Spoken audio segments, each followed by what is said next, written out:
आज की जय। ओम नमः पार्वती पते हर हर महादेव।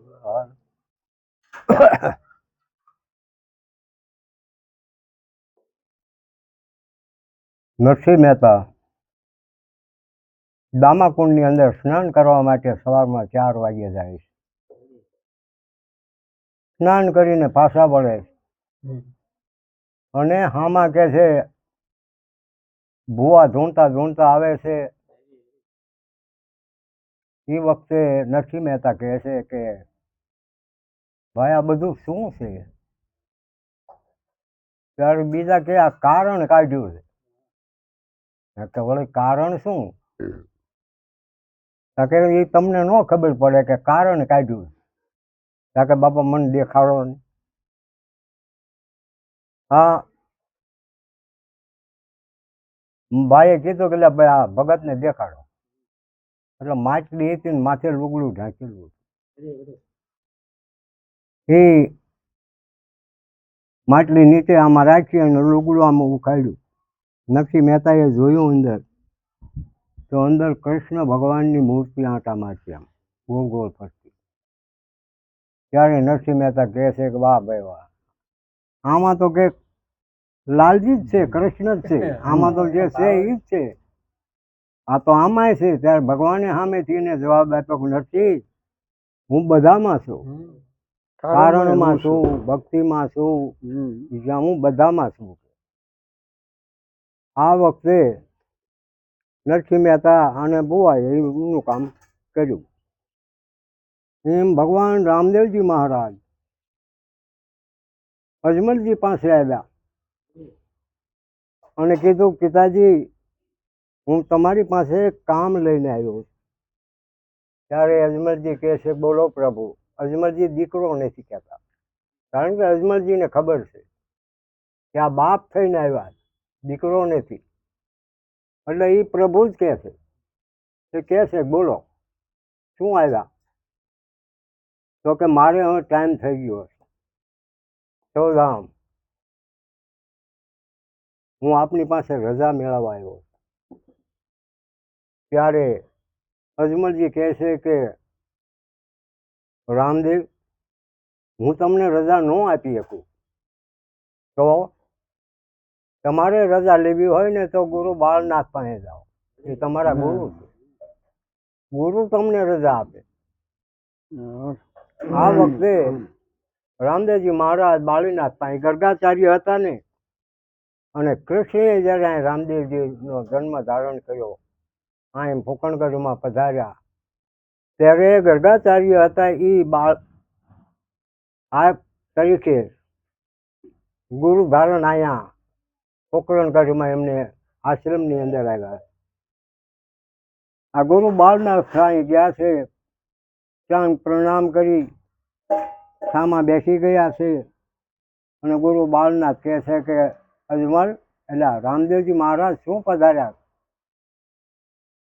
કે બાપજી, હું તમારી પાસે રજા લેવા આવ્યો, મારો ટાઈમ થઈ ગયો છે, મારે જે કાર્ય કરવાના હતા એ બધા કાર્ય મેં કર્યા છે, તો હવે મારે અહીંથી રજા લેવી. તો તમારી પાસે રજા લેવા આવ્યો, મારે સમાધિ લેવી. આ વખતે ગુરુ બાળનાથે કીધું કોઈ વાંધો નહીં. ગુરુ બાળનાથને કીધું કે તમે મુહૂર્ત કાઢી દો. ગુરુ બાળનાથ કહે છે કે હું મુહૂર્ત ન હોય, આજ છે ને કાલ સવારમાં સમાધિ. આ વખતે ભગવાન રામદેવજી મહારાજ ત્યાંથી બાળનાથ મહારાજને આમંત્રણ આપ્યું કે તમે હાજરી આપજો. કે ભલે. અહીં આવ્યા અને પોકણગઢની અંદર બધી મેદની ભરાણી છે, રાતે ડાયરો છે, અને જાહેરાત કરી છે ભગવાન રામદેવજી મહારાજ કાલે સવારમાં સમાધિ લેવાના. આ વખતે બધા માણસો થોડાક મોડા પડી ગયા, કારણ કે એવો માણસ જ્યારે જાય ને ત્યારે માણસને ઘણું ખોટું લાગે, દુઃખ લાગ્યું, સમજ્યા? એટલે પબ્લિક બધી નિરાશ થઈ ગઈ. પણ છતાં રામદેવજીએ કીધું કે મેં મારું કાર્ય જે કરવાનું હતું, ભાંજ્યા મેણું ભાંજ્યું, ભૈરવને સંહાર કર્યો, આ બધું કાર્ય મેં કરીને પરિપૂર્ણ કર્યું છે ને મારા પિતાજીનું કે છે વાંજ્યા મેણું મેં ભાંજ્યું. આમ કહી અને બધા વિખાણા છે. સવારમાં ઢોલ શરણાઈ ત્રાસા વાગવા માંડ્યા છે. ભગવાન રામદેવજીને સમાધિ સ્થળ ઉપર લઈ જવાની તૈયારી કરે.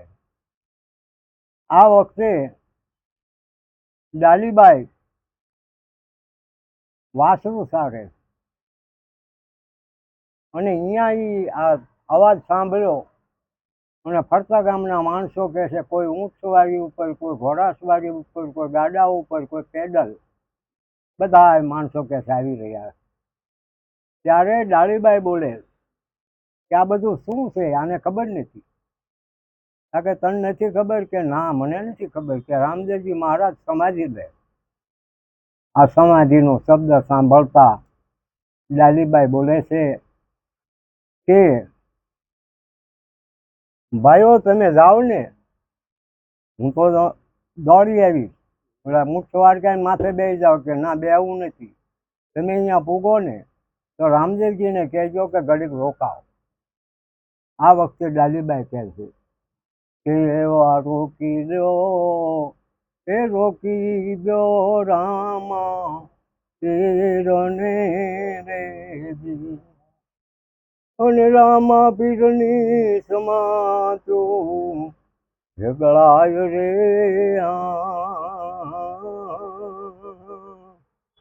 માટે રોકી દો, એ રોકી દો રામા પીરને રેજી, એ વાટે રે ફેરવે રે હાટ વાણિયા રેજી, અને રાણીઓ રૂવે મેલ રે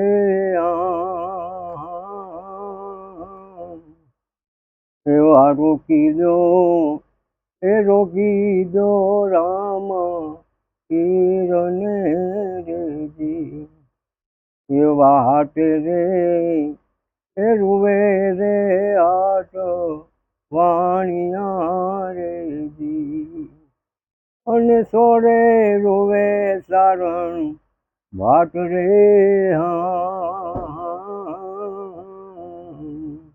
આમ ગાતી આવે છે. અને ડાળીબાઈ દોડતા આવે અને બીજી કડીમાં કહે છે કે રાણીઓ એ રૂવે છે રંગ મેલ મારેજી, અને દાસી રૂવે દર બાર રે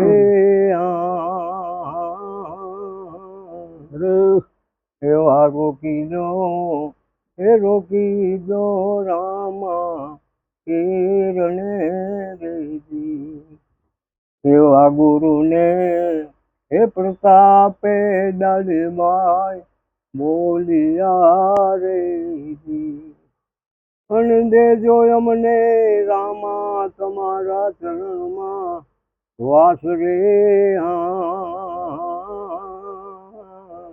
આમ ગાતા આવે છે ને દોડ્યા આવે. અહીંયા સમાધિ સ્થળ ઉપર પહોંચી ગયા છે. સમાધિ ખોદવાનું શરૂ કર્યું છે. 3.25 ફૂટ સમાધિ ગળાઈ ચૂકી છે. આ વખતે ડાલીબાઈ આવે અને ભગવાન રામદેવજીના ચરણમાં પડે છે. પ્રભુ ઘડીક રોકી દો. ત્યારે કહે છે રામદેવજી મહારાજ થોડીક આશ્વાસન આપે છે કે ભાઈ ઘડીક રહ્યો. ડાલીબાઈએ કીધું પ્રભુ એ સમાધિ તમારી નથી. કે તો એ સમાધિ મારી છે. ત્યારે ભગવાન રામદેવજી કહે છે કે ડાલીબાઈ એ સમાધિ જો તમારી હોય ને તો કે આ જગતને પ્રમાણ આપવું પડશે, પ્રમાણ દેવું પડશે. ડાલીબાઈ કે ભલે તમારી કૃપાથી હું પ્રમાણ આપું.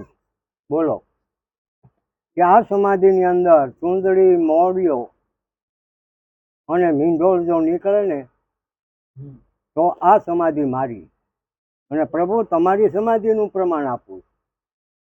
ખરોળ ડાબલી અભય અંતરો અને બીર ગેડીઓ આ 4 આઈટમ જો નીકળે ને તો સમજવાનું પ્રભુ ઈ સમજ તમારી. હા, આ વખતે બે ના પ્રમાણ આપ્યા અને સમાધિ ગળાણી છે. ડાલીબાઈની સમાધિમાંથી મોડીઓ, ચુંદડી અને મીંડો નીકળ્યા. ભગવાન રામદેવજીની સમાધિમાંથી કે છે ખરોળ ડાબલી, બીર ગેડીઓ, અભય અંતરો, આ વસ્તુ બધી નીકળી. ભગવાન રામદેવજી મહારાજની જય બોલે છે. બોલો રામદેવજી મહારાજ કી જય. આ વખતે સમાધિ પૂરી થઈ. 7.25 ફૂટ થઈ છે. બે ગુરુ બાળનાથ આવી ગયા. ભગવાન રામદેવજી કહે છે પ્રભુ હવે ડાલીબાઈને કહે છે કે તમે બેસો. સમાધિ પાસે બેઠા. લેલાડે આજ તાણી છે. ડોકમાં બરમાળા પહેરાવી, માથે મોળીઓ મૂકી, ચુંદડી મૂકી અને મીંડોળ બાંધ્યો. ડાલીબાઈને સમાધિની અંદર સમાજમાં બેહાડ્યા અને રામદેવજીની જય પોકારી અને એમને કે છે એની અંદર ધૂળ ને માટી, મીઠું, ઝાડ જે કંઈ થતું એ બધું કર્યું. આ વખતે કે છે રામદેવજી મહારાજ કહે છે કે પ્રભુ ગુરુ બાળનાથને કહે કે હવે ગુરુ બાળનાથ કહે આમ સમાધિ પાસે બેસો.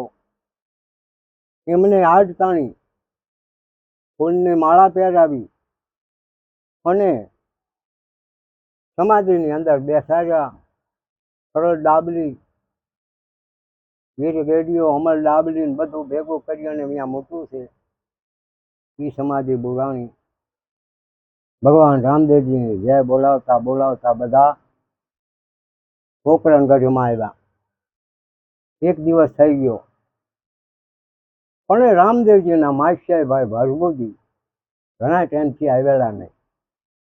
એને ઘેરે એવો વિચાર થયો કે હમણાં હું મારા માસ્યાઈ ભાઈને મળવા નથી ગયો તો લાઈવ આજ તો કે જવું. ત્યાંથી ઘોડે સવાર થઈ અને પોકરણગઢ બાજુ રવાના થયા. જેમ રામા સરોવર ઢોકળા આવ્યા છે ત્યાં રામદેવજી મહારાજ અશ્વ લઈ અને હામા મળ્યા. રામા સરોવર બે ભેગા થયા. ભગવાન રામદેવજી કહે છે હરભુજીને કહે છે તમે સારું ઘણા દિવસે આવ્યા. કારણ કે હા પ્રભુ. બે બેઠા છે ત્યાં કહુંબા કર્યા અને એ વખતે કોઈ રોકી દો, એ રોકી દો રામા પીરને રે. એવા ઘોર લાખ લંતા રે દિશા રામા પીરને અને હરભુજીને આયે હરખ રોમાય રે.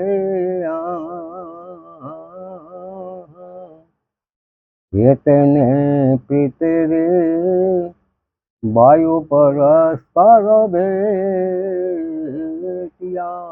રે. અને કીધી એમને કસુંબા તણી હાથ રે.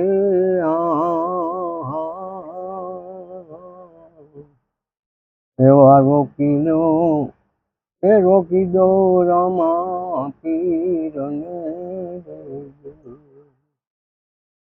આવા આ વખતે ગોળો ખેલવતા સામા મળ્યા. બે ભાઈ કહુંબા પીધા અને પછી ભગવાન રામદેવજી મહારાજે હરભુજીને કીધું ભાઈ તમે પોકરણગઢ જાઓ. આ વખતે હરભુજી પોકરણગઢનો માર્ગ લીધો અને અહીંયા જ્યારે સમાધિ બોલી ત્યારે સર્વ પ્રજાને કીધેલું કોઈ આ સમાધિ ખોલવી નહીં. કારણ કે જો નહીં ખોલો ને તો હું તમારે ત્યાં પેઢીએ પીર થઈશ. આવું એમને વચન આપ્યું. આ બધું થયું અને હરભુજી કહે છે પોકરણગઢ હામાં હાલ્યા.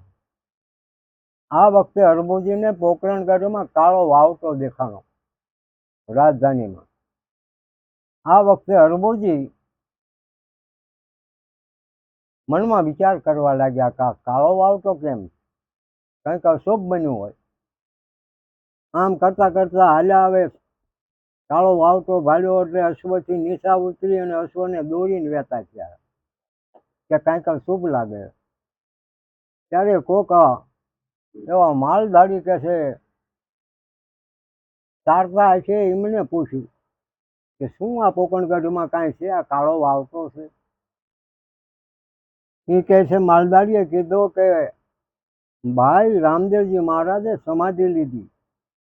ત્યારે હરભુજી કહે છે ખોટું પડે.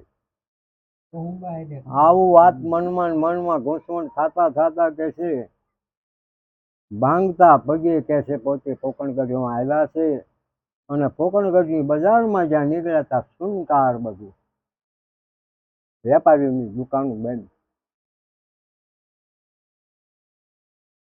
હરભુજી પોકણગઢ રાજધાનીમાં ત્યાં ગયા, અશ્વને છૂટો મૂકીને રાજધાનીમાં જઈ અને ડાયરાની અંદર જઈને બેઠા, કારણ કે એને ખબર હતી કે મારો ભાઈ મને ત્યાં ભેગો થયો અને આવડા શું બધું ખોટું કરે. ડાયરામાં ગયા એટલે અજમલજી હરભુજીને કીધું પધારો ભાઈ, આવો, આ સમાજ બેઠા છે. અને એ વખતે કીધું કે આ શું કે મને તમે સમાચારે ન મોકલ્યા? સાચી વાત છે કે હા, આજ તો કે 2 જમણ થયા, આ બધું ખોટું છે. કેમ ખોટું? પછી ઓલા ભગવાન રામદેવજીએ જે ખરલ અમલ ડાબલી વીર બીજો બધો એનો આપ્યો, એને ઠેલામાં જ કાઢીને મૂક્યો કે આ મને આપ્યો, અમે 2 ભાઈ કહુંબા પીધા, આ શું તમે જોવો? બધા એકબીજા સામું તાકવા માંડ્યા, ભાઈ આ તો આપણે સમાધિમાં મૂકેલું. તો ડાયરો હોય ને ત્યાં 2 માણસ તો એવા હોય જ, સમજ્યા? પાળિયાદ જગ્યામાં જ્યારે ડાયરો હતો ને ત્યારે નાળિયેરની માનતા કરી હતી ને વીરળા બાપે કીધું હતું કે ત્યાંથી ઘા કર, સમજ્યા? માથામાં ઘા કર હામો એટલે કે ફૂટી જાય. એમ આ વખતે અમુક વાત માંડ્યા કરવા, ભાઈ આ ખોટું પડે કે આ તો બીજું કાંઈક હોય છે, હાલો આપણે ખોલવી છે સમાજ.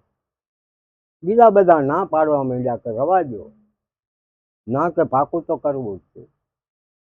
સમાજે ગયા અને ખોલી, જ્યાં ખોલવાની 2 ફૂટ 3 ફૂટ ગયા ત્યાં આકાશવાણી થઈ કે હે તુંવર શાખાઓ, હે રજપૂતો, તમે ન રહી શક્યા ને, કારણ કે મેં તમને વચન આપ્યું હતું હું તમારે ત્યાં પીર થઈ અને પેઢીએ પેઢીએ કે જન્મ ધારણ કરી, પણ હવે તમારા મારવાડની અંદર કે છે કાળ પડશે અને તમારી મારવાડની અંદર આંકડો, બોવડી અને ખીજડો એ સિવાય કાંઈ તમને જોવા નહીં મળે.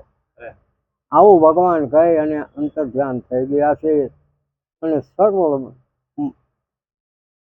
ભક્તજનો ભગવાનની રામધૂન બોલતા બોલતા કે છે અજમલજીને ત્યાં પધાર્યા. બોલો સદગુરુ મહારાજ કી